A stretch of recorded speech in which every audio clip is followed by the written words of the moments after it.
Good morning, fellow entrepreneurs. I'd like to share with you a passage that I think is maybe one of the most abused passages when it comes to Christians in business. And this is in Matthew chapter 25. It is from verse 14 through 30. It's a quite a lengthy section here, but I am going to read it.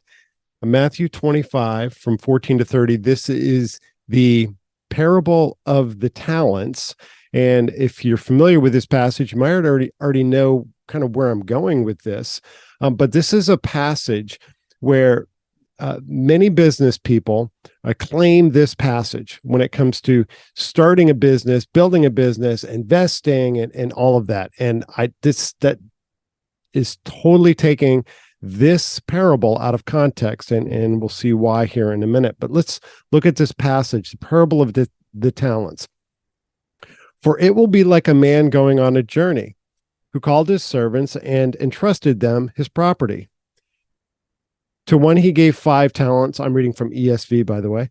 To one he gave 5 talents, to another 2, to another 1, to each according to his ability. Then he went away. He who had received the 5 talents went at once and traded with them, and he made 5 talents more. So also he who had the 2 talents made 2 talents more. But he who had received the 1 talent went and dug in the ground and hid his master's money. Now after a long time, the master of those servants came and settled the accounts with them.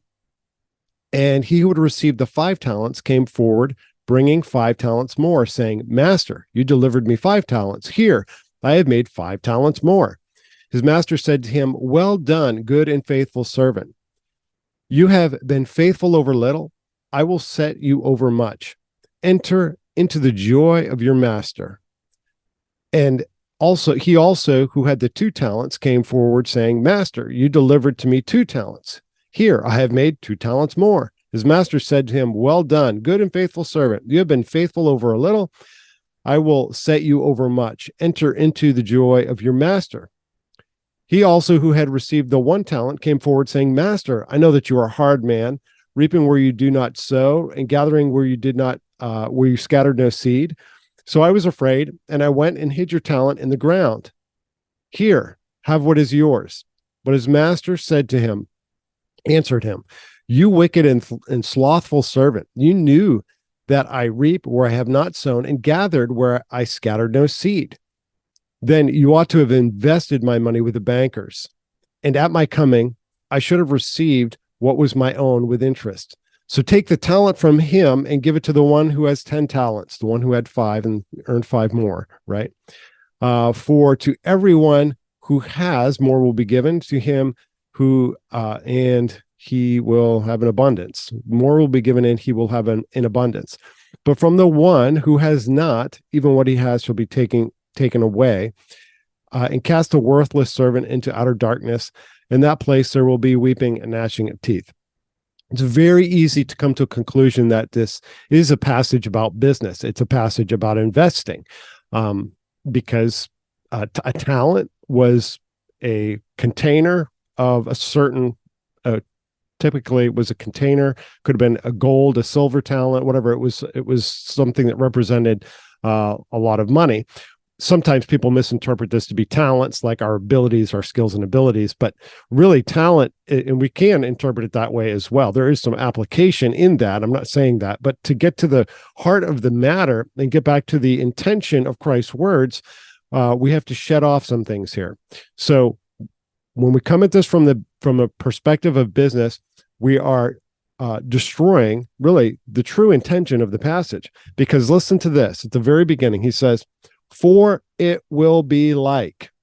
Well, what will be like? For it will be like a man going on a journey who called his servants and then gave them an investment. What will be like that? Well, if we go back to the parable just previous, it says, then the kingdom of heaven will be like, and it's the parable of the 10 virgins who took their lamps, and you can read that story. The kingdom of heaven will be like. That is what this means. The kingdom of heaven will be like a man going on a journey. The kingdom of heaven would be like that. So what gives us the right to take this and apply it to the earth? What gives us the right to take this and to apply it to business? That has no place in this passage. The kingdom of heaven will be like this. He doesn't say, oh, in business will be like this for you. The things of this earth will be like this. Well, in some ways they are. We try to invest things and get more out of them, and that's good. There's nothing wrong with that. But the intention of the passage is not about business. And we can see this even further when we come down to, but the master said to him, verse 26,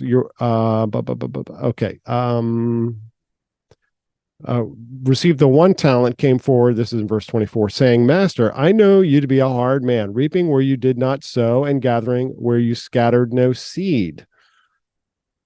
And I went and hid your talent in the ground.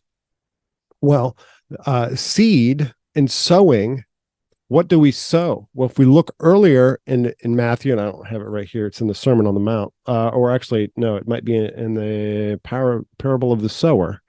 And actually, it's in Matthew 13. We have exactly the verbiage, the same verbiage, which is that the seed is the message of the word of God. The seed is the gospel of the kingdom, the message of the kingdom. That's the seed. So when he's talking about this in this passage, he's talking about being faithful and spreading God's word. That's the application we have now when we look back at this, because it's talking about the kingdom of heaven, not the kingdom of man. And souls make up the kingdom of heaven. So let's drop this idea that, oh, we just got to go back to the parable of the talents and our investments and all of that. That is not, if you're talking about winning people over to the Lord, if you're talking about spreading the message of the kingdom, if you're talking about the gospel, that does apply. However, if you're talking about storing things up for yourself, no, that does not apply, because you can even go back to earlier. And why would Jesus refute his own words? Because in Matthew 6, do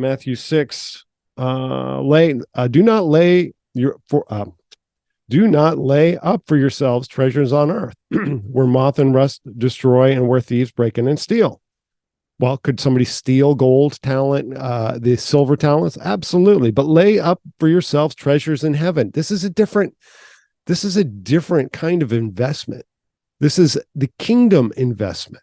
So now, before you just go like, oh, okay, well, I guess we're not intended to be business people. Absolutely, we are. God created us with the ability, and God sparks us in our spirit to embrace ideas to take to the marketplace.